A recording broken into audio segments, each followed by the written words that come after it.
Ms. Hunter Reed, you're next. Hunter Lowry, sorry. Katie Hunter Lowry, Louisiana Survivors for Reform. I want to start by thanking all of the survivors and victims' loved ones for your vulnerability and your bravery. It's really important for the legislature to hear the ways the medical system and the criminal legal system have completely failed victims in this state. And I also understand wanting the person who hurt you to die. The things that I have wished upon the person who raped me are as gruesome as the things in this bill, but that is not up to me. That is a choice that we leave to the divine. And as survivors, we find it very, very troubling that the state is enshrining practices that perpetuate violence and perpetuate murder and are so gruesome that they require amendments to provide counseling. This is barbaric, and what this bill asks people to do is for state employees to violently murder someone. I would not wish witnessing a violent death on anyone. And this legislation asks state employees not just to witness, but to assist with that murder. In 2013, I witnessed from feet away the point-blank murder of a young woman who was walking home in New Orleans. And I was so close that I saw the flash of the gun, and I absolutely thought that I was about to die. And it haunts me, as it will haunt the staff who are being instructed to horrifically kill people. They did not sign up for this, and we as a state cannot perpetuate death by having state employees poison, gas, and electrocute people until they take their last breath. With this bill, Representative Muscarello is creating more pain. And I will close with remarks from the victim's son who witnessed the Smith execution in Alabama. Mr. Sennett said he began to think, how long is this going to take? We were told by some people that worked in the prison system that he'd take 2 or 3 breaths and he'd be out and gone. That ain't what happened. After about 2 or 3 breaths, that's when the struggling started. Other people kept saying he was trying to raise himself up. Yeah, he was. I'd probably try and do the same, try and get off the table. Mr. Sennett says he has been unable to get the violence of Mr. Smith's last moments out of his mind. With all that struggling and jerking and trying to get off that table, it's just something I don't ever want to see again.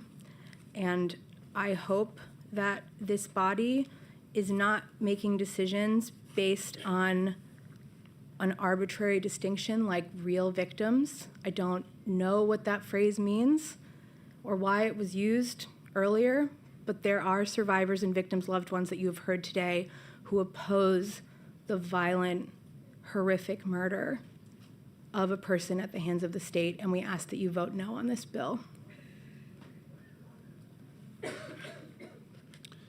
Senator Kleinpeter for a question. Do either one of you know what he did? Who are you referring to? The one that just got executed in Alabama. Yes. What did he do? Do you know? Oh, yeah. Don't ask me questions. I ask you questions. I would appreciate if you would lower your hostility. Don't ask me questions. That's our job, is to ask you a question. Senator So, Kleinpeter's do correct, you know what he but did? Go ahead and answer the question, please. He did. Explain to everyone, what did he do? Do you want to take this one? I know that he committed a homicide. Absolutely. How did he do it? You're here to explain the whole execution, but you don't want to take up for the victims of what he did. I'm here to speak from my perspective as a victim, Well, let me explain it to everyone. Okay, there's no further questions. Let me questions that are not related to my testimony. There's no yes, it was, because you brought his name up. I read the testimony from the victim's son. Okay. It was a murder for hire, and he regardless- stabbed the lady 8 times is what he did. So he knew exactly what he was going to do because it was a murder for hire. But everybody's trying to take up for this man that was executed, but nobody's taking up for the victims here. We all just want to live in a kumbaya world and let everybody live forever and not have any repercussions for the actions that they take. Could I respond? No further questions. Could I just respond since you had asked? I will just be brief. You can respond, but we're gonna keep it limited because I let everybody go over their time, so. I would just say, it shouldn't have to be said, but lawmakers are not permitted to dole out punishments in the same manner that were inflicted on crime victims. We are a nation of laws, and there's a constitution, and there's a Duh. distinction. We know that. Well, that was the comparison he just made. Time out. Nobody here is repealing the Fifth Amendment. Nobody here is repealing the Sixth Amendment.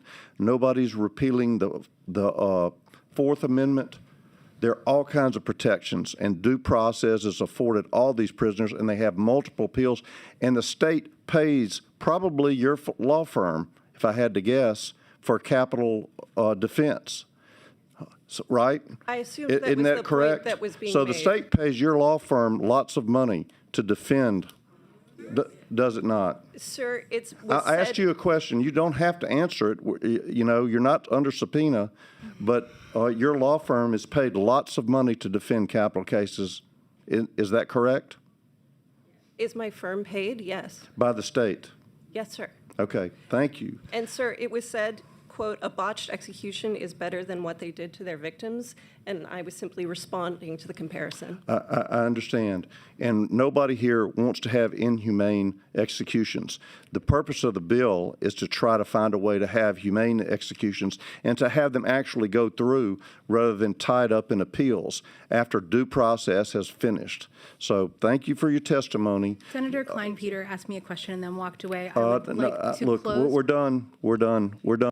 Morris, I would like to close with saying that as a victim here.